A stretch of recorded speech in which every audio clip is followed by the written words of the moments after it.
Good morning, students. In the last session, we discussed about six preparation methods of alpha amino acids. In this session, we are continuing last concept, that is preparation of alpha amino acids. Here, the seventh method is Strecker synthesis. Strecker synthesis. In Strecker synthesis, alpha amino acids are possible if any appropriate aldehyde are bearing one less carbon, then there is a product is available. In Strecker synthesis, carbonyl compound, that means aldehyde, is treated with ammonia and hydrogen cyanide. Then it leads to formation of alpha amino acids. In the Strecker synthesis, an aldehyde is converted into an aminonitrile by action of hydrogen cyanide and ammonia. Let us see the mechanism, students. In this first step, the aldehyde is reacted with ammonia, then it produces hydroxyamino derivative, and which is on further reaction with hydrogen cyanide or potassium cyanide, then it produces aminonitrile, which is on hydrolysis, it produces alpha amino acid, which is on hydrolysis, it produces alpha amino acid. Here the reaction is like this, students. The reaction is initiated by the nucleophilic addition of ammonia to the aldehyde. Let's discuss the mechanism in detail. In the first step, ammonium chloride is reacted with potassium cyanide, then leads to formation of ammonia and hydrogen cyanide along with the potassium chloride.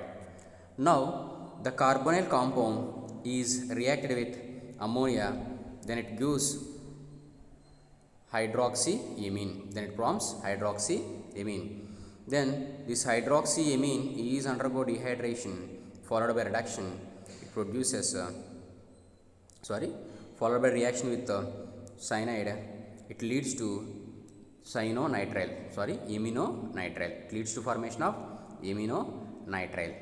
Now this aminonitrile is on hydrolysis reaction, it produces alpha amino acid. Is very important method, students. In this method, by using this method, except alanine, relatively very poor yields are obtained in this method. So the mechanism of Strecker synthesis is uncertain, students, but the one given above is very highly favored.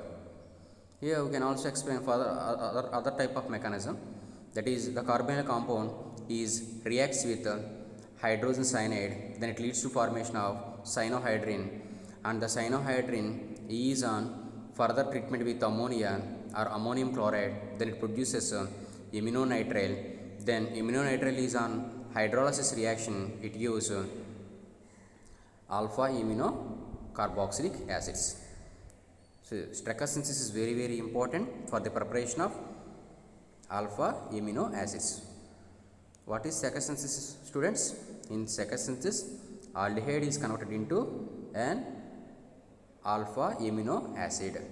In this method, aldehyde is reacted with ammonium chloride along with potassium cyanide, then it gives alpha amino acid, then it gives alpha amino acid.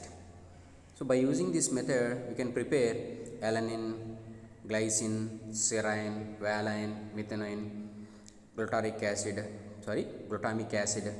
leucine, isoleucine, phenylalanine have been synthesized.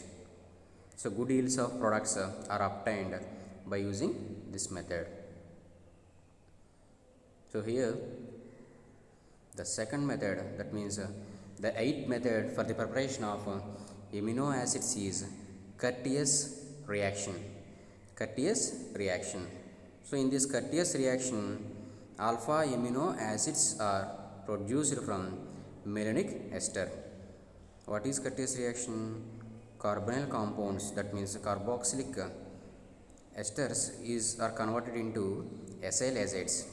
What is Curtius degradation, students, or Curtius rearrangement, students?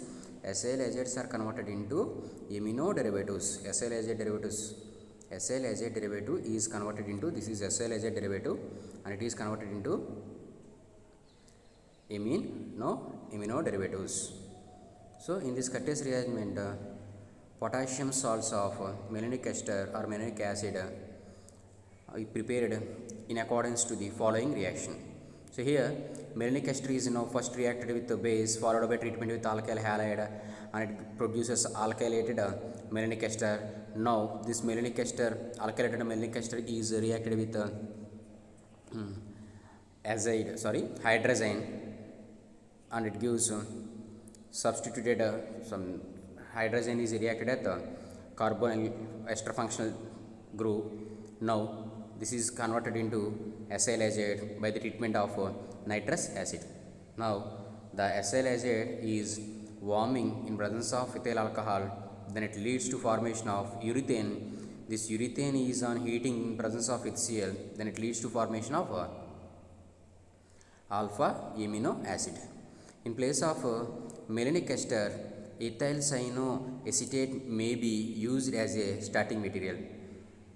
In place of malonic ester, ethyl cyanoacetate may be used as a starting material. Here, in place of methyl ester, we have to use ethyl cyanoacetate,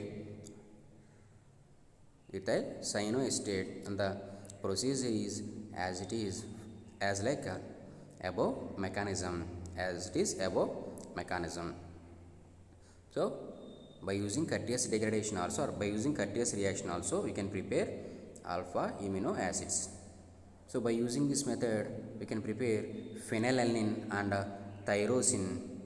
By using this method, we can prepare more effectively by phenylalanine and tyrosine. This is Curtius reaction.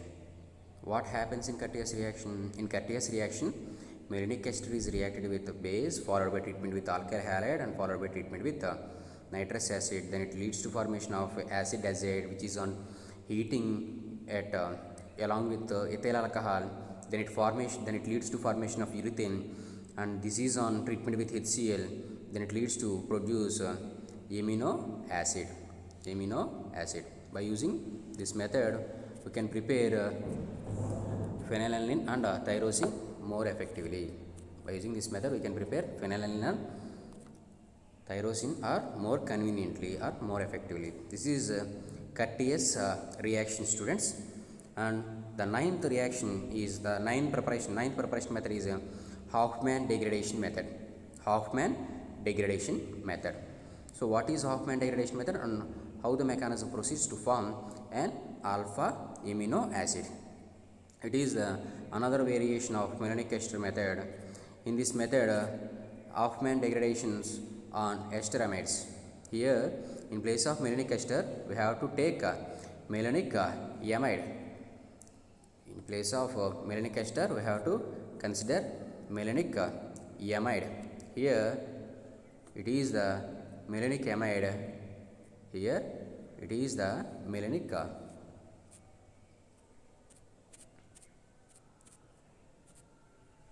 Here it is the malonic amide.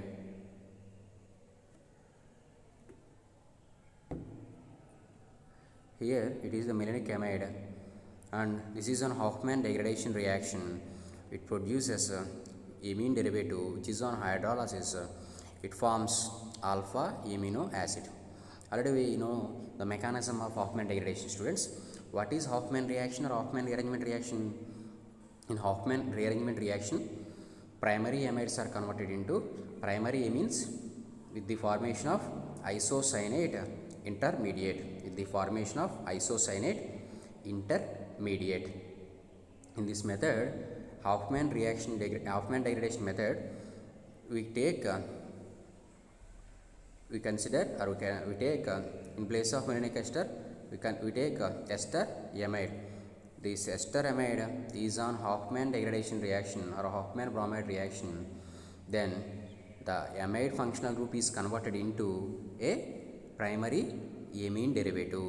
Now this is on final hydrolysis reaction, it gives alpha amino acid. Alpha amino acid. The next method is Darabsky synthesis. Darabsky synthesis. In this method, an aldehyde when condensed with ethyl cyanoacetate and doing catalytic hydrogenation simultaneously yields alkyl cyanoacetic ester, which is then treated with above for cyanoacetic ester method. Let us discuss the mechanism of Darabsky synthesis method. Here the carbonyl compounds now first reacts with cyanoesters. So the base abstracts the proton from this hydrogen, this carbon atom, and it is converted into a carbanion. Now the carbanion is reacted with the carbonyl compound and generates beta hydroxy cyanoderivatives, and which is on further dehydration reaction it produces one carbon-carbon double bond, and which is on reduction reaction with H2 ranny nickel, then it produces alkylated cyanoester. Now this alkylated cyanoester is on treatment with hydrazine, it is converted into as a semi-carbazide, which is on treatment with as like in Smith reaction, the carbazide is converted into acyl azide. Now the acyl azide is reacted with alcohol, then it leads to formation of urethane. Now this is on hydrolysis reaction with HCl. Finally it gives alpha amino acid. In Darabsky synthesis, an aldehyde is condensed with ethyl cyanoacetate and doing catalytic hydrogenation followed by hydrolysis. It leads to formation of alpha amino acid. And the next method is by reducing alpha ketonic acids or their derivatives.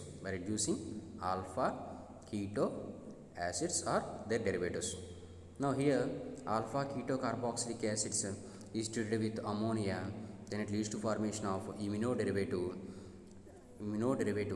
and which is on reduction reaction with H2 platinum or sodium in ethyl alcohol condition, then it leads to formation of alpha amino carboxylic acid, alpha amino acids. So here it is the alpha ketocarboxylic acid, which is an ammonolysis reaction, that means which is a dehydration reaction with carbonyl compound, then we can get imino derivative, which is on reduction reaction with H2 platinum or sodium in ethyl alcohol, it leads to formation of alpha amino acid. The same reduction reaction is also done with a different type of reactant molecules. Here the 14th method is also like that. In this method, alpha amino acids or alpha keto acids or alpha oximino derivatives or oximes, hydrozones or alpha keto acids, all these type of functional groups are reduced in the presence of ammonia, then we can get alpha amino acids. So alpha amino acids are obtained from reduction of alpha amino acids, alpha keto acids, hydrozones, oximes and alpha keto carboxylic acids. So this method is similar to the 14th method. So 14th method is also reduction of alpha amino acids. Now the remaining method is Smith reaction. I think in your earlier classes you have studied about Smith reaction. By using this reaction you can also produce alpha amino acids. What is Smith reaction, students? Carbonyl compounds is upon treatment with either ketones is upon treatment with hydrozoic acid N3H, on treatment in presence of photolytic conditions or heating condition, then it leads to produce alpha amino acid. Smith reaction. By this reaction, alkyl acetic ester may be converted into a alpha amino acid. Now, the Smith reaction is possible compounds having carboxylic acids or keto compounds. Here we have one carbonyl compound. Now, the carbonyl compound is reacted with hydrozoic acid and formation of NSL derivative, which is on further hydrolysis leads to formation of primary amine, that means alpha amino acid, that means alpha amino acid. And this reaction is already discussed in above, so that the last method for preparation of alpha amino acid is azolactone synthesis.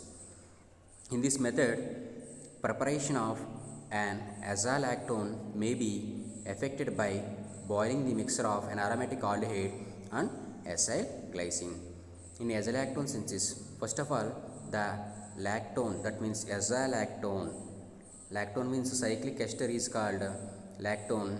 Here this is the structure of azolactone.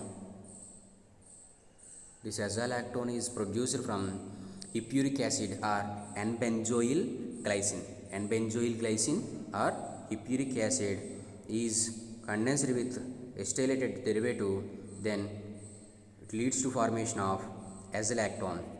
What is the structure of azolactone, students? This is the structure of azolactone. Here it is a cyclic ester and contains one nitrogen atom, so that it is called azolactone. Now this azolactone is reacted with aldehydes or different types of aldehyde, that means benzaldehyde or 3-formyl indole, like the compounds. That means if, for example, if the azolactone is treated with benzaldehyde, here, sorry students, I can write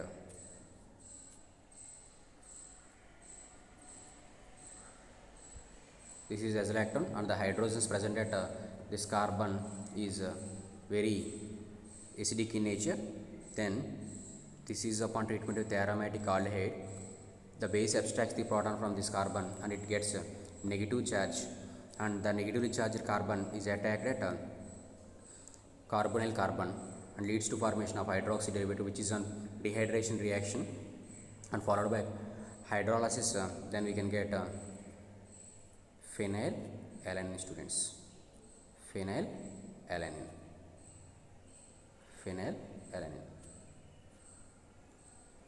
CH2 NH2 COOH. So this is phenylalanine. So by using this azolactone synthesis, you can prepare aromatic amino acids. That means phenylalanine or thyroxine or tyrosine or heterocyclic amino acids like histidine and tryptophan. So those amino acids are produced by using Erlenmeyer azolactone synthesis. And we have another method, that is Hydantoin method. In Hydantoin method also we can prepare aromatic amino acids. In Hydantoin method we can also prepare aromatic amino acids. So C double bonded O, sorry students, En C double bonded O, En C double bonded O. This is the structure of Hydantoin as like azolactone.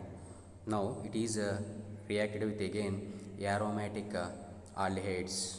For example, now I take benzaldehyde. Again the nitrogen adjacent carbon having 2 hydrogen atom. The similar mechanism is follows in this reaction also, as like in Erlenmeyer azolactone synthesis. Now the base abstracts the proton from this carbon, and this carbon gets negative charge. Now the negatively charged carbon attached on carbon atom and it is the double bond migrated towards oxygen, and followed by dehydration and followed by hydrolysis, we get again phenylalanine. In place of benzaldehyde, if you have to take 3-formyl indole, then it leads to formation of histidine. Then it leads to formation of histidine. Tryptophan. Tryptophan is the formed amino acid.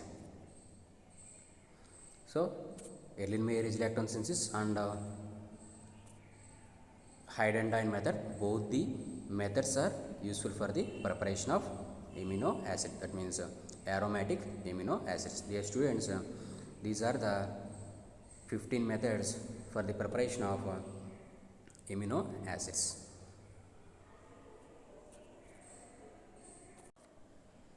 The next concept is physical properties of amino acids. Physical properties of amino acids. Here, the physical properties of amino acids. The first property is it is a colorless, stable, solid molecule. Amino acids are colorless, stable, solid compounds. Most of the amino acids are soluble in water. In sometimes it is soluble in common organic solvents. Usually it is soluble in water because the compound which contains both amino group and carboxylic acid group, so that it exists as a salt, so that it is soluble in water, and sometimes it is also soluble in common organic solvents. Usually these amino acids are not exist as a amino group and carboxylic acid groups. Usually these amino acids are always exist as a deuterionic formation. What is deuterion? The compound which contains both negatively charged species and positively charged species is called deuterionic formation. So infrared spectroscopy is useful for the identification of whether the molecule is exist in deuterionic formation or not. If the molecule exists in deuterionic formation, then definitely we does not observe the NH touching frequency and free OH touching frequency, free NH touching frequency and free OH touching frequency. If the molecule exists as a free amino and free carboxylic acid nature, then definitely in IR spectrum it shows free OH touching frequency and free NH touching frequency. Here the second point is infrared spectra. One of the evidence for the deuterionic formation is confirmed by using infrared spectroscopy. Amino acids in the solid state or in neutral solution do not exhibit any infrared band at 1720 centimeter inverse, a characteristic frequency of non-ionized carboxylic group. Instead, they exhibit absorption band near 1400 and 1600 centimeter inverse. The frequencies of characteristics of the carboxylate anion. So the 1400 and 1600 centimeters indicates the characteristic frequency of carboxylate anion. Usually it exhibits if the carboxylic acid is exists as a C double bond OH, then it shows a C double bond touching frequency at 1720 centimeters, but it does not show a peak at 1720 centimeters. It exhibits a peak at 1400 centimeters and 1600 centimeters. And these also exhibits a band in the range of 3130 centimeters to 3000 and 1650 1600 to 1450 centimeter inverse. Characteristics of NH3 plus stretchings. So characteristic frequencies of NH3 plus. These bonds are in consistence with dipolar ion structure. So these values are strongly evidence for the amino acid exists in a dipolar nature. That means deuterionic formation. In strongly acidic solutions, amino acids, however, 1720 centimeters absorption band does appear. That means it shows a peak at 1720 centimeters, indicating operation of carboxylate equilibrium.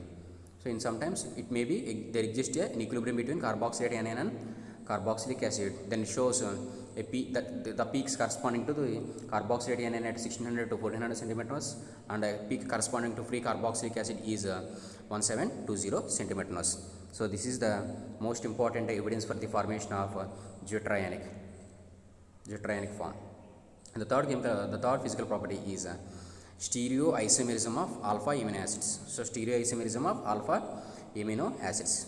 All the naturally occurring alpha amino acids, with the exception of glycine, remaining all amino acids possesses at least one asymmetric carbon atom and exhibits an inversional isomerism. All of the naturally occurring alpha amino acids have following configuration about alpha carbon atom. About alpha carbon atom.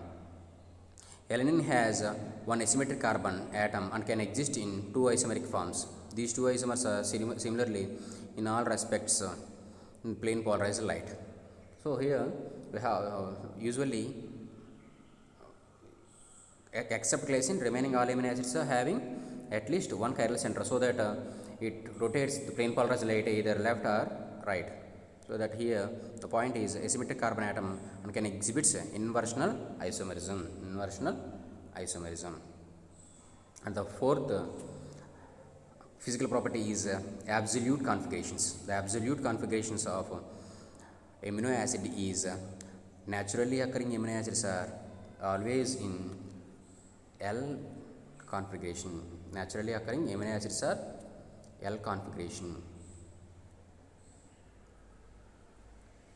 So usually we have relative configurations. So here these are the relative configurations, capital D and capital L. So usually the amino acids, usually alpha amino acids are exist in L series amino acids. That means the amino group is present at left side and the hydrogen is present at right side. So this is the another important physical property. And the other important physical property is isoelectric point. The isoelectric point means at certain pH value the amino acid does not migrate towards either cathode or anode. That pH value is called isoelectric point of amino acid. The isoelectric point, angiotronic formation, and the physical states, and the color, order, and relative configurations, these all are the physical properties of amino acids. So this is the information about physical properties of amino acids, and each amino acid having one specific isoelectric point, so that at that pH value does not migrate towards either cathode or anode. So that is called isoelectric point. So these are the physical properties of alpha amino acid. In the next session we are going to discuss about the chemical properties of alpha amino acid. Thank you, students.